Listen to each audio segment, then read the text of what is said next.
love, light, peace, and harmony. So I am going to be channeling. I'm going to be channeling for the first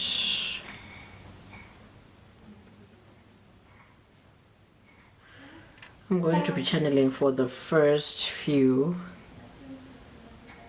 Okay, let me just do this real quick.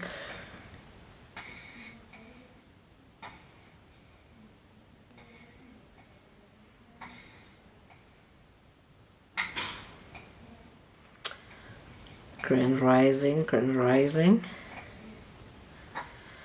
Hi everybody. I'm just going to be channeling for the first few minutes, and then after the first few minutes of channeling, I will then allow requests so that we can talk. The lines will be open for 5 minutes max, and if nobody requests or comments in the first 5 minutes, I will end the live. So today we are discussing silent strength. First of all, I'm going to explain what silent strength is. Okay, so silent strength, it's when you are performing strength, when you are pretending to be strong in a situation that is extremely difficult, that is extremely dire, but you are art. Bless. But you are presenting strength, right? So how did this come about? How did people become strong in situations that is supposed to be breaking them, in situations that are extremely dire and extremely adverse, but then they're presenting strength? They're proving to be stronger than what is being dished to them, right? So how did this come about?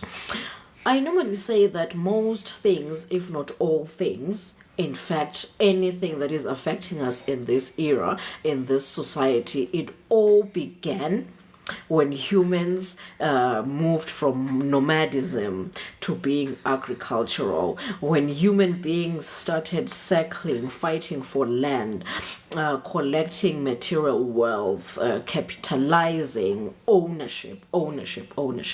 So human beings started wanting land. They started believing that they should own land, right? So this agricultural era made people extremely materialistic. They wanted to start owning things, owning land, owning homes, owning... I'm trying to channel and gungena somebody I love so much, so nyalo. I'm diverting, but okay, let's channel. So there's hi Emma Kosini. So this thing of ownership, owning land, I have to own mine.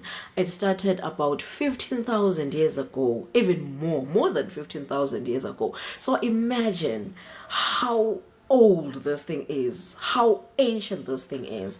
So this thing propelled masculinity. Remember, masculinity isn't man and woman. Masculinity is ownership, focus, confidence, fire, fight, owning, right? These things that are in your face, I must, you see this, right? These things that you just cannot ignore. That's masculinity. And femininity are these things that are mostly in the background, which is your planning, nurturing, caring, low self-esteem, right? These things that are in the background before masculinity pops in your face, right? So this ownership thing, this agricultural era led to the rise of masculinity. So now people are extremely masculine because of what happened more than 15,000 years ago during the agricultural era. Are you with me? Come with me. Don't be afraid to go with me. Come with me. So we started planting, we started settling down. This is my land, I own it, this is my territory, right? Masculinity, masculinity, masculinity. This is my territory, this is mine, I'm building my house, nobody should come in here. Because remember, in the past, we used to build temporal structures. Mud, roof, thatched, and everybody is welcome, to an extent that at night, when we're having supper, we used to have an extra dish, a plate, that was left by the door, so that anybody, losaselo, a passerby, night walkers, a hungry night walker who is passing by, can have that meal, right? That's how ubuntu we were. That's how united we were as humanity before this agricultural ownership capitalism era came about. Okay, let's come back. So people then started owning things. They started owning land and building permanent structures and marking their territories. That's how masculinity came about. And remember, masculinity is about strength. That's another thing that defines masculinity, is strength. So if you're a strong individual, be it strongly opinionated or strongly or having physical strength, that means that you're masculine, you're a masculine human being. And in order for you to be able to mark your territory or own land, you had to have physical strength, because you had to fight for it, fight for your land, fight for your territory, mark your territory and fight for it, right? So that's how people lived then, fighting for land, marking their territory and all that. So what happened was, women were weak, physically weak during those days, and most of them would sometimes be pregnant. And when you're pregnant, you cannot be physically strong, you cannot fight for things, you cannot mark territories, because you are vulnerable. And if you're in your monthly cycles, you are weak, you are vulnerable, right?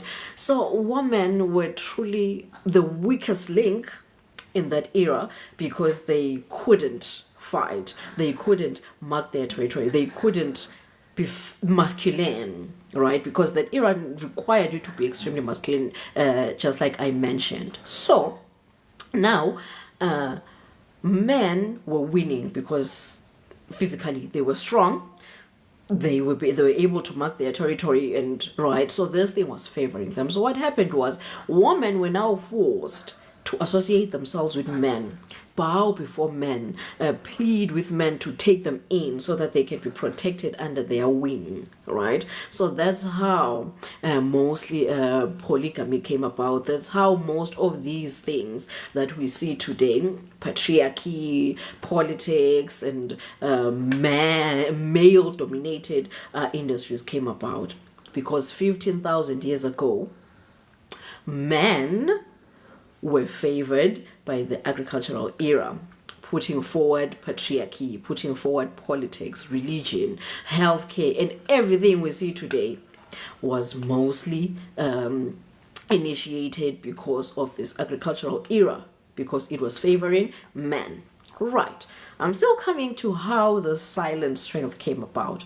So back then, when you're a woman, when you presented these feminine traits, remember that in the past, women were 100% feminine and men were 100% masculine, meaning that women were supposed to be silent. Remember, silence is femininity and speaking is masculinity. You see that masculinity and femininity isn't about gender? Right, exactly. I'm a woman, but I'm speaking. I'm in my masculine energy. I am speaking masculinity, and I'm showing my face masculinity, right? So a woman was supposed to be silent. Women were supposed to be not supposed to be opinionated. Women were supposed to be followers, blind followers. Women were supposed to be submissive. Women were supposed to be the bringers of life and not the supporters of life, not providers. No, they were supposed to be bringers of life and nurturers of life, right? So all these feminine traits were 100% laying on women. Hi, Lindsay. So being feminine was considered being weak. Remember, masculinity and femininity isn't about gender. I'll forever come back to that. So most women were considered to be feminine, and feminism and femininity was considered weak. hello, if I'm silent, I'm submissive, I'm just a life bringer and a life nurturer, I'm truly not doing anything physical to change the world. So yeah, I'm just tossed aside. I mean, I'm just a by the way thing, right? So that's how this thing of woman being tossed to the side came about, because it was a man's world. Men were doing the shift, the visible shifting of life, right? So there were men who were having these feminine traits. There were men who preferred to be silent and just observe. There were men who preferred to just follow what is already there. There were men who preferred not to fight. All right, so those were feminine men, and they were tossed on the side. It wasn't nice to be tossed on the side, but if you're a feminine person, then what are you going to do, right? So it wasn't nice. So everybody was trying to survive. That's how energy works, right? Remember, even human beings are energies, right? It's just that we're energies in a human form. So that's how energy works. Energy wants to be seen, and this thing is also proven by the particle theory.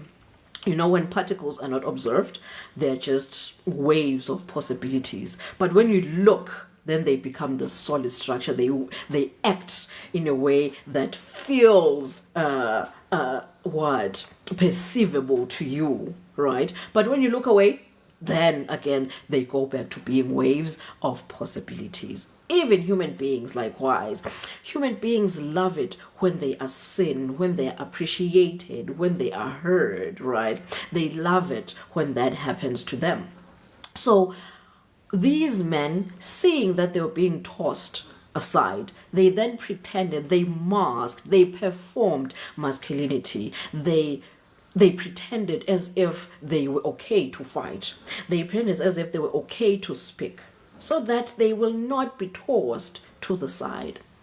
Then that's how this thing of performing, that's how this thing of fake masculinity came about.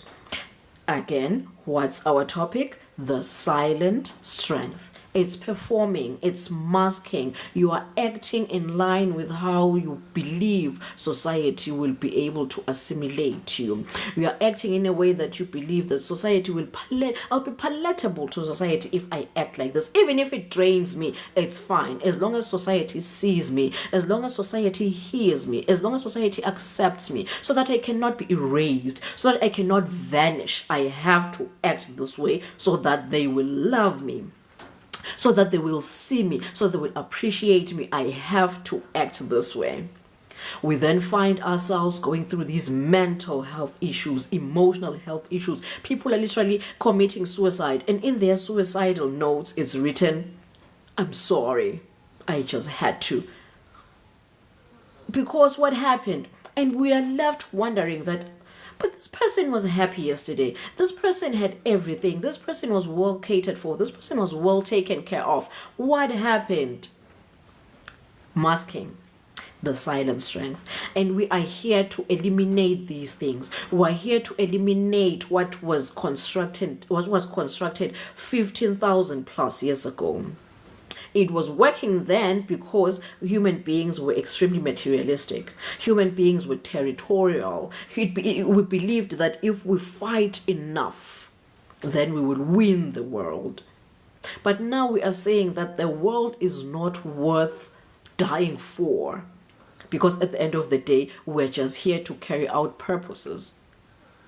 And we will leave this place empty-handed back to where we came from in the first place. So we're now understanding that, man, we are in this world to carry out purposes. It is our home in a sense that we are having this physical vessel, yes, but it is not the home of the soul. We are starting to understand that we are here to serve soul purposes, but we've forgotten what our soul purposes are because we are focused on gathering material wealth. I'm not saying it's wrong. It's fun. It's fun for the ego. It's fun for the flesh because we are gathering. We're making the flesh happy. We are making the ego happy, which is fine and well. But what about the soul? Right? So now the soul is screaming. Now the soul is saying, I am here. Don't forget about me, guys. That's why we will see many people initiating. Bayathwasa abantu. We will see a lot of people committing suicide. Bayatibulala abantu. We are seeing a lot of mental institutions are full because people are now sensitive to the soul. The soul is screaming. It's the age of the soul. Most of these I'm gonna butcher this. I don't know if it's cosmology. Yeah, something like that. These cosmology people, they understand it very well. They call it the age of Aquarius. The soul is screaming to be heard. It's saying enough is enough. I have let you guys honor the ego. I've let you guys honor the physical. I've been silent for too long. You can even see these woman movements. They are getting louder and louder because the silent counterpart, the feminine, is rising. The soul is saying enough. I've been silenced for too long. The physical has led for too long. The masculine energy has led for too long. It's my turn now. Initially, what was supposed to happen was, as human beings, we're supposed to balance these things off. Like what I believe in egalitarianism, whereby the masculine and the feminine are equal. The positive and the energies are equal. It's just like electricity. When there's negative current flowing through the circuit, there won't be any electrical current flowing through. When there is just the positive current flowing through, there will be a shortage, right? There has to be a balance of the negative and the positive energies flowing together in the wire, in the circuit, for the whole system to work, so that there could be electricity flowing through, safe electricity flowing through. But what we're doing in this society, we are focusing too much on the masculine. Is she confident? Good. Is she not crying? Good. Oh, she's not vulnerable. Good. She can take care of herself, or he can take care of herself. Good. He's got enough material wealth. Oh, he's rich. Oh, he's wealthy. Good. You see, we are promoting the masculine. The masculine. Remember, masculinity is confidence, leadership, wealth, physical accumulation, morality, right? The things that are in your face that we can see that, oh, they have this. Good. I'm showing some type of emotional feelings, some type of feelings. I'm being some type of emotionally, and no, we don't want that, because we don't understand that. Oh, I have a job and I'm making money. Good. Now we understand that. We want that. I have a house. I have built a house. Yes. I have a car. Oh, I have money. Ooh. I have big feelings. Ooh. Oh no. Oh, no. What is she talking about? We don't want that here. See? Imbalance. We've praised the masculine for a very long time.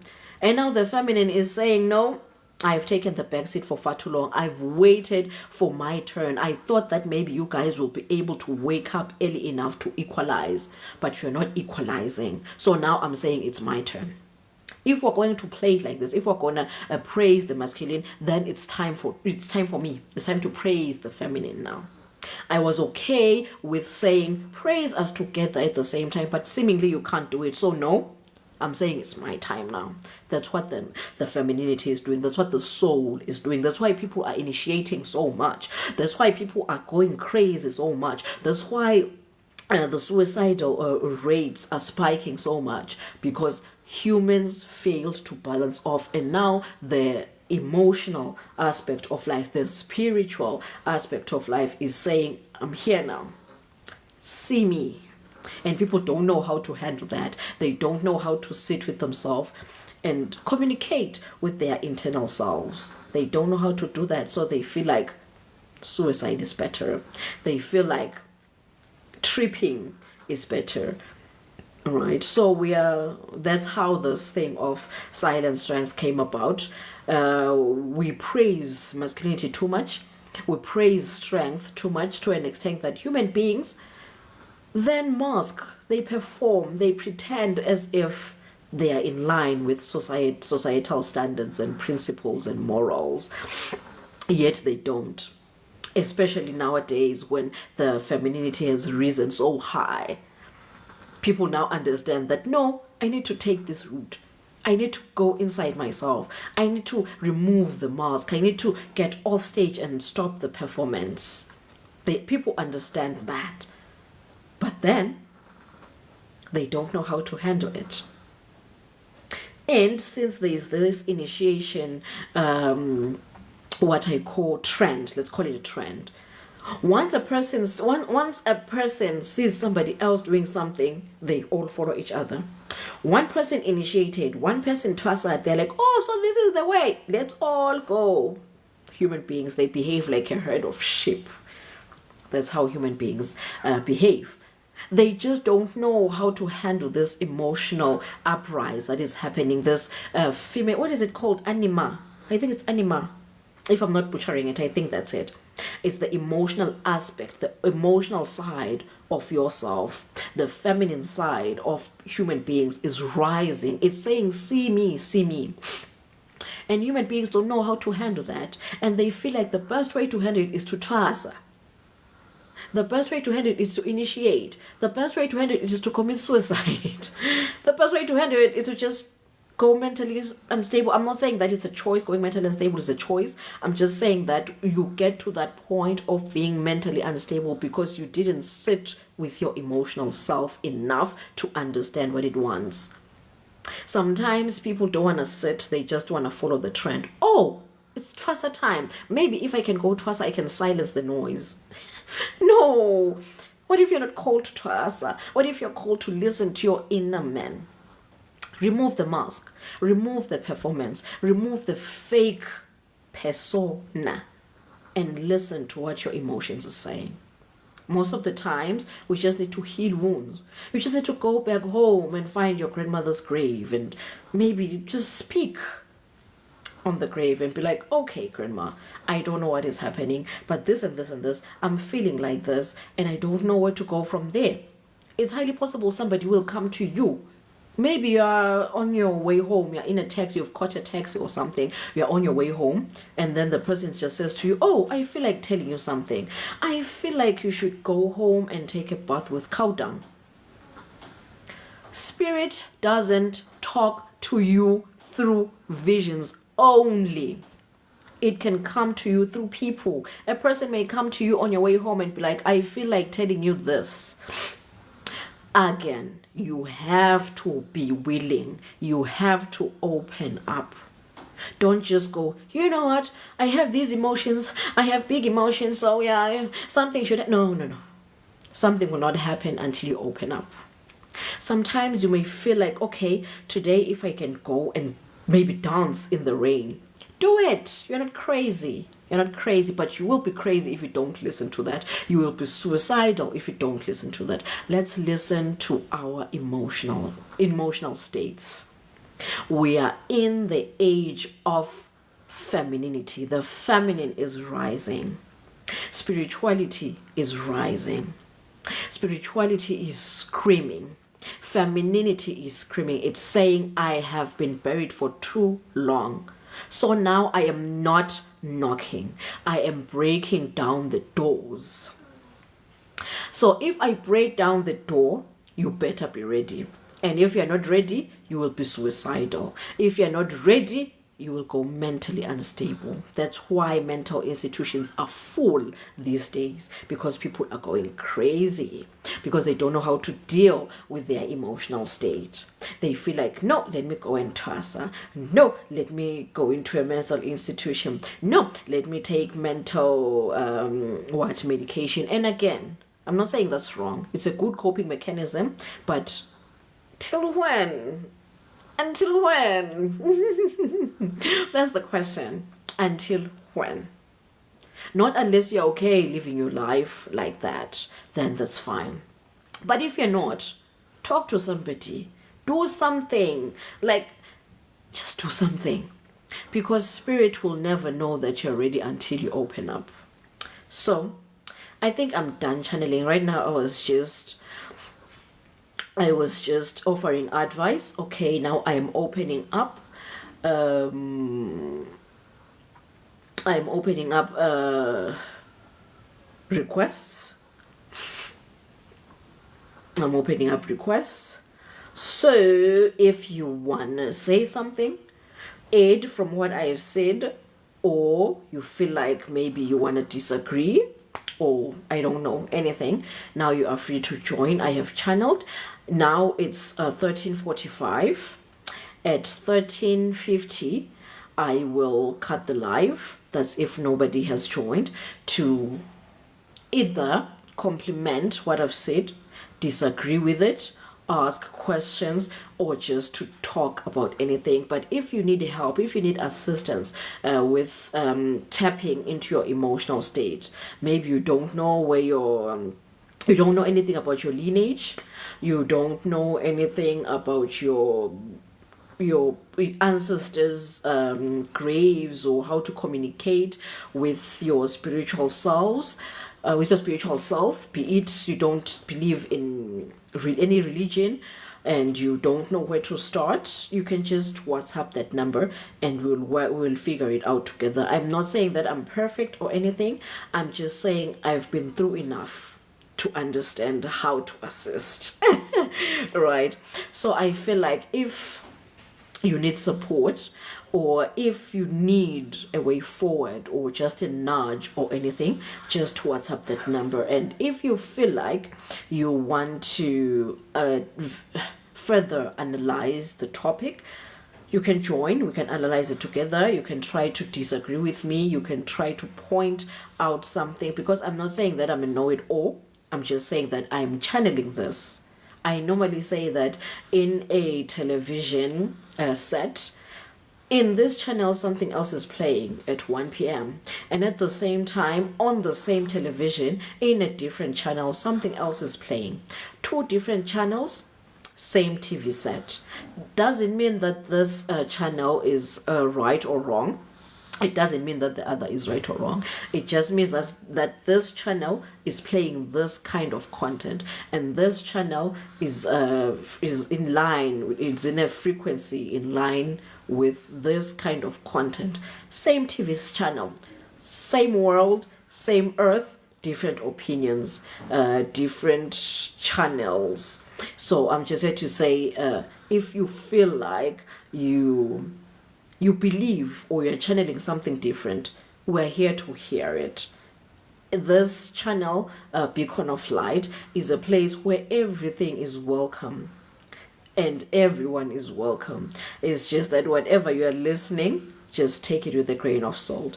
Always hold a sieve, sisefo, waiting for information. You collect information, but you are sieving out what doesn't serve you. You are sieving out what doesn't serve you, and you're left with what serves you. You may never know what serves you if you don't hear other people's opinions. When you're carrying one opinion, that opinion might be working for you for now, but once you get to that corner over there, it's possible that it won't last you for a certain amount of time. You are carrying juice maybe, and you're feeling dehydrated. Yeah, in as much as it's liquid and it quenches the thirst, but it's only for a few amounts of minutes, just for a few moments. Maybe somebody will come and suggest water. You never had water in your inventory, but then somebody else came and said, you know what, in as much as you have juice, try this. There's something called water. It carries high electrolytes. Try it out. You've never had it before, but because you listened to other people's opinions, you took the water and took a sip and discovered that, oh, this thing quenches my thirst for longer, and at the same time it helps my cells rejuvenate. See, you found something that works better for you, other than what you initially had. So I always advise people to always seek for other people's opinions. Don't stand and be stuck on your personal beliefs forever, because in as much as they've served you for longer, it's highly possible that they're not what will help you when you get to that jungle over there. Yes, they are serving you right now because you are walking on a straight terrain, but there is that jungle over there that will need you to have another weapon in your inventory, that will need you to have another item in your backpack. So if you just have that one item in your backpack which is working for you in this plain terrain, and you don't want to hear anything or anyone about any other thing except for what you have, yeah, you may have a problem moving forward. So yeah, it's 1350. I truly appreciate everybody who had joined here. So if you need any nudging, if you need any emotional help, mental help, spiritual help, I'm not saying that I'll give you all the answers. I'm just saying that I have seen enough to know enough to be able to help you through stuff. So if you feel stuck, unheard, unseen, drained, and you don't even know where to go from here, just send a WhatsApp text to that number and we'll work it through together. Goodbye, guys. I hope you remove the mask. I hope you get off stage and stop the performance so that you'll stop struggling silently. We are happy that you have strength. We are happy for you. We are happy that you've endured. We are happy that we're applauding you. Really, we're applauding you. We see that you're strong. We see that. But are you strong because you were born strong, because you were made to be strong, or you're strong because you want to fit in? And if it's because you want to fit in, kindly remove that mask. Kindly get off stage and stop performing. We are here to hold you. We are here to support you. We appreciate seeing big emotions. There are people like me out there who appreciate people who are tapping into their emotional space, people who are tapping into their feminine stage. Is it Amina? Is it Anima? Yeah, I think it's Anima, if I'm not mistaken. We appreciate people who are tapping into that aspect of life, and we're here to support you guys. And if you're a mom, also lost, you don't know what to do, you feel drained and erased by motherhood, there is a Facebook group called You Got This, Dearest Mommy. Just search for it and you'll find support. Pediatricians, therapists, mummies, other mummies, comedians, like there's just a whole village of support there to validate your feelings. So if there's anything you need, really, just WhatsApp that number and we'll talk. I can direct you to the group and I can help you find yourself. Ungatikung is corner. Don't kill yourself. Don't die by suicide when we are there. We are there for you. We are there to serve you, not to judge you. So before you take that drastic step of ending it all, just know that there is that WhatsApp number over there, here for you, day or night, 24/7, here to hold you, here to validate what society is saying is wrong. I'm here for you. I'm here to serve. Have yourself a good day or good evening, depending wherever you are.